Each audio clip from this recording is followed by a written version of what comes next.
Hi friend, দেখুন আমের chop করছি। আলু দিলাম, আমগুলো ছুলে নিলাম, আলুটা সেদ্ধ বসালাম, সেদ্ধ হয়ে গেল।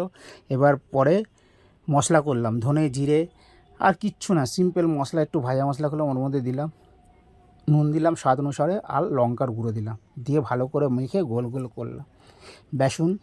বেসনের শুকনো দিয়ে গোলা করলাম, গোলাগুলো ধরে রাখতে পারে যেন, তা গোলটা করে দেখুন চপের মতন হলো গোল। এবারে বেসন মাখা হলো, নুন আর সামান্য লঙ্কার গুঁড়ো দিলাম, ঝাল এমন কিছু হয়নি।